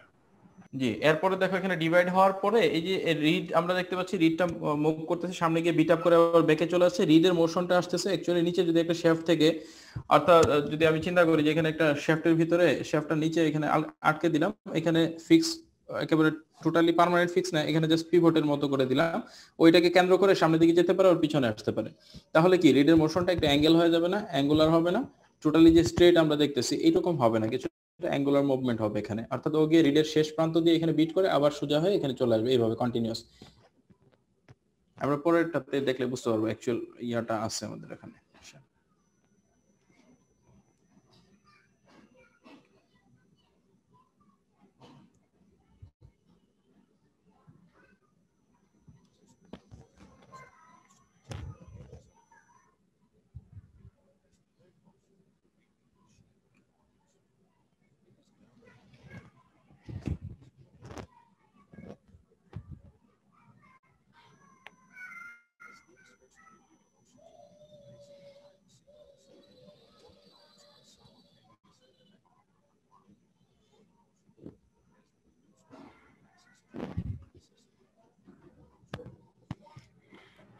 স্যার, স্লেস ওয়ার্ডের ব্যাপারটা যদি একটু আরেকবার বলতেন। সরি স্যার, স্লেস ওয়ার্ডের যে ব্যাপারটা ছিল। স্লে সোর্ড, হ্যাঁ স্লে সোর্ড। স্লেস ওয়ার্ডের ব্যাপারটা হচ্ছে আমরা একটু পরেরটা দেখি, দেখলে আশা করি ক্লিয়ার হবে ইনশাআল্লাহ। এটাতে যেহেতু স্লেস ওয়ার্ডটাকে দেখানো হয়নি, পরের ভিডিওতে আছে, আমরা আজকে দেখি দুইটি, দেখার পরে আমি বলবো ইনশাআল্লাহ। চলো পরেরটা দেখি একটু। এটা তো না, এটা জাস্ট শুধু এখানে প্রাইমারি মোশনটাকে দেখানো হয়েছে, আর কিছু না। এরপরেরটাতে গেলে দেখতে পারবো ইনশাআল্লাহ। এখানে হিল ফ্রেমটা ক্লিয়ারলি বোঝা যাচ্ছে, দেখো হিল ফ্রেম, হিল ওয়্যার এবং হিল আইগুলো ক্লিয়ার। হিল আইগুলো দেখতে পাচ্ছ, দুটো ফ্রেম। সামনে যেটা আছে গ্রিন কালার সেটা হচ্ছে রিড, শাটলের মাধ্যমে ওয়েভ ইনসারশন হচ্ছে এবং রিডের মাধ্যমে বিট আপ হচ্ছে, দুইটা দেখানো আছে এখানে।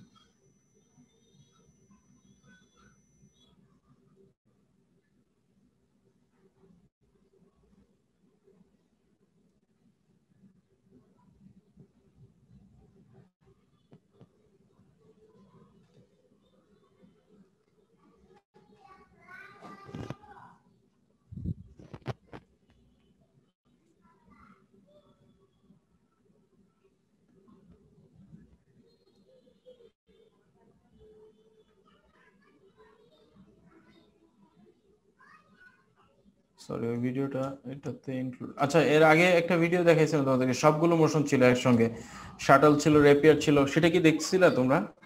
মানে এর আগের লেকচারটাতে আমি যাচ্ছি ওটাতেই, মনে আছে কিনা তোমাদের? ওইটা শাটল শাটল ছিল, রেপিয়ার ছিল, প্রজেক্টাইল ছিল, সবগুলো ওয়েভ ইনসারশন সিস্টেম একসঙ্গে দেখাইছিলাম, একটা ভিডিও ছিল, আমি ওটাতেই যাচ্ছি। দেখো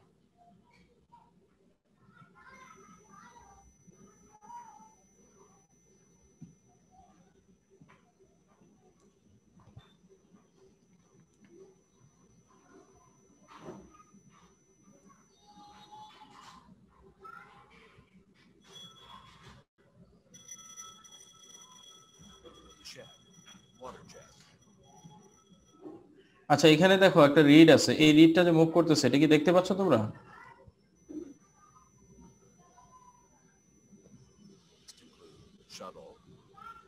একটা রিড আছে, রিডটা মুভ করতেছে, দেখতে পাচ্ছ এটা?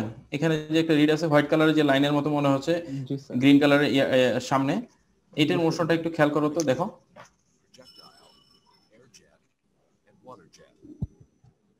The shuttle loom was the first type of power loom developed, fine to very rapiers.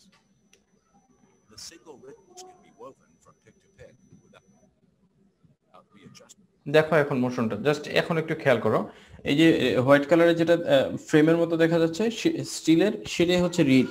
তো রিডের ভিতর দিয়ে ইয়ার্নগুলো পাস করে চলে গেছে, ওয়ার্প ইয়ার্নগুলো গেছে একটা ডিরেকশনে, সাপোজ ধরে নিলাম ভার্টিক্যালি, আর হরাইজন্টালি আমরা এখানে রেপিয়ারের মাধ্যমে ওয়েভ ইনসারশন করতেছি।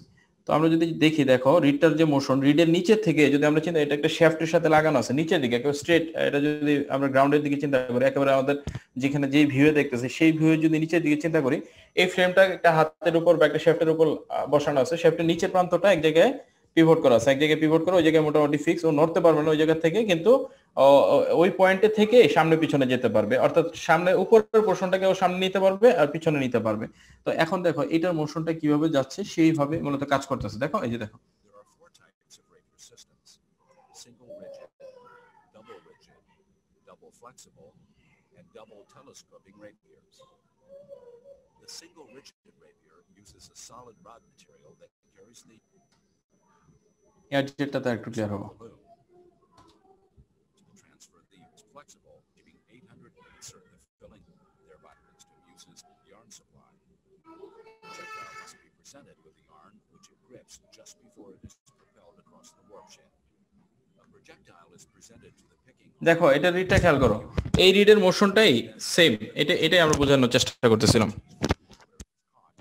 এই গাইড সহ যে রিডটা দেখো মুভ করলো না, এই রিডের নিচের প্রান্তটা যদি আমরা চিন্তা করি, শ্যাফটের ভিতরে আছে, সেম ওই শ্যাফটটাই হচ্ছে আমাদের স্লে সোর্ডের ওই স্লে অ্যারেঞ্জমেন্টের শ্যাফট।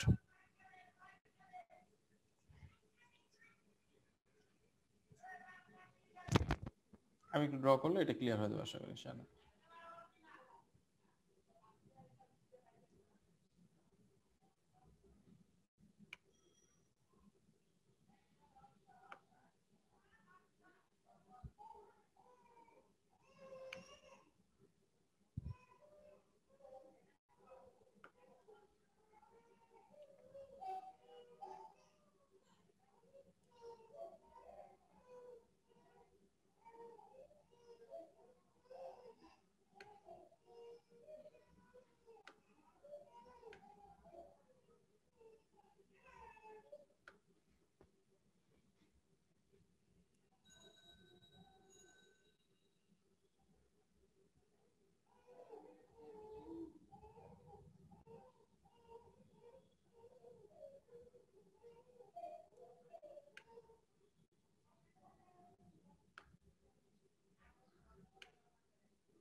আচ্ছা তোমরা কি এটা দেখতে পাচ্ছো? হ্যালো? হ্যাঁ স্যার। হ্যাঁ দেখো নিচে যে আমি একটা শ্যাফট ড্র করেছি সবার নিচে দেখো সেম একই একই ইয়াতে আছে, একই অ্যালাইনমেন্টে আছে যেটা, অর্থাৎ দুইটা যদি আমরা চিন্তা করি যে দেখো সেম ভাবে প্যারালালি যেটা আছে নিচেরটা লম্বাটা যেটা আছে, তো সেটা যদি চিন্তা করি এটা রকিং শ্যাফট, তো এই শ্যাফটটা এই জায়গাতে ফিক্স আছে, ও মূলত এই এই ডিরেকশনে ঘুরতে পারে। আমি ডিরেকশনটা একটু দেখাচ্ছি তোমাকে।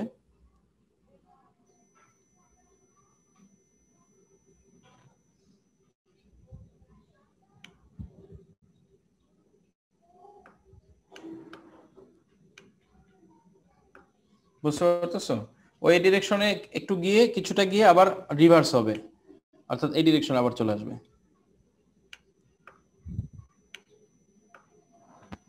অর্থাৎ কখনো লেফটের থেকে রাইটের দিকে যাবে আবার রাইট থেকে লেফটে দেখবে। এই যে মোশনটা দিচ্ছে অর্থাৎ রকিং চেয়ারের মতো মোশন দিচ্ছে, এই জন্য এই শ্যাফটের নাম হলো রকিং মোশন, অর্থাৎ রকিং মোশন দিচ্ছে, এই শ্যাফটের নাম হচ্ছে রকিং শ্যাফট।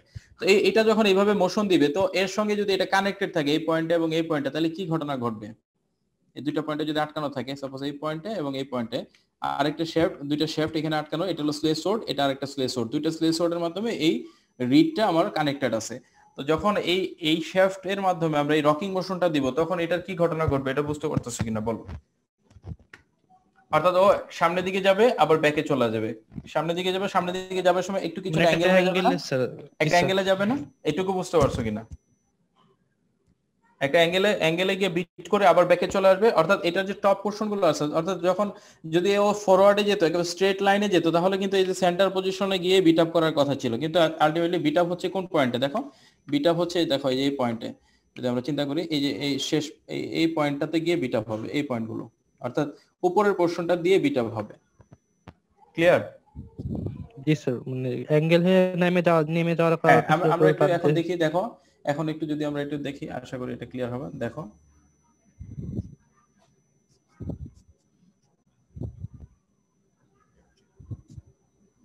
সরি আমি ইরেজ করে নিই একটু। আচ্ছা এটাই শেষ, আমি যাব না আজকে। তোমাদের পার্টিসিপেন্টসও কমে গেছে, আরো 4 জন কমছে, 45 ছিল। এই টাইমে আর ক্লাস নেওয়া যাবে না যে সিচুয়েশন দেখতেছি, কারণ পার্টিসিপেন্টস শুধু কমতে আছে ডে বাই ডে। স্যার এখন এরকমই থাকে স্যার। হ্যাঁ কি বলে? তাই এখন এরকমই থাকে? জি স্যার, 50 ক্রস করে না। কেন হঠাৎ এরকম হলো? কি সমস্যা কি তোমাদের? মানে এগুলো তো আবার রিপিট করা খুব ডিফিকাল্ট হয়ে যাবে, সবকিছু যদি রিপিট করতে হয় মেবি আর পসিবল হবে না।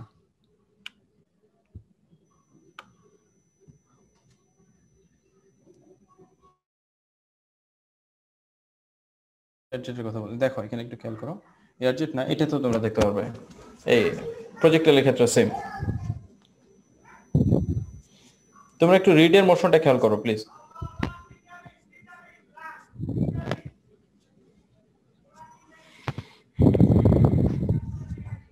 দেখছো এখন বিটআপটা দেখছো, খেয়াল করছো? জি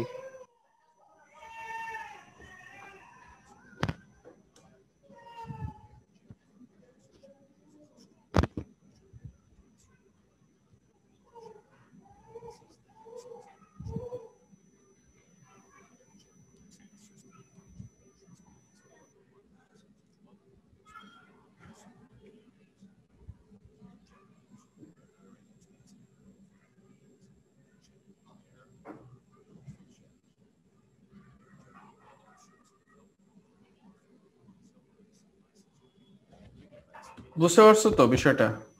তাহলে আমরা আজকে এখানে ক্লোজ করি, নেক্সট ক্লাসে এরপরের থেকে ইনশাআল্লাহ কন্টিনিউ করব, ঠিক আছে? স্লে অ্যারেঞ্জমেন্টের পর থেকে, কেমন? জি স্যার। স্যার ক্লাস আমাদের ক্লাসরুমে স্যার যদি মানে এটা দিয়ে দিতেন স্যার আমাদের। এটা দেওয়া হয় না মনে হয়, না সরি আমি ভুলে গেছিলাম। ঠিক আছে এই ভিডিওটা তো আমি দিয়ে দিচ্ছি। এই মানে প্রথমে স্যার একটা স্লাইড দিয়ে দিয়েছিলেন স্যার, তারপরে মেবি যতদূর মনে হচ্ছে স্যার অনেকগুলো ভিডিও অ্যাড করছেন, সেগুলো মনে হয় নাই। আর স্যার দ্বিতীয় কথা স্যার যেটা আছে শুরু করলেন স্যার আর কি, যে ওটা কি দিয়ে যদি দিয়ে দেওয়া সম্ভব হয় একটু দিয়ে দিন। কোনটা স্যার বলেন?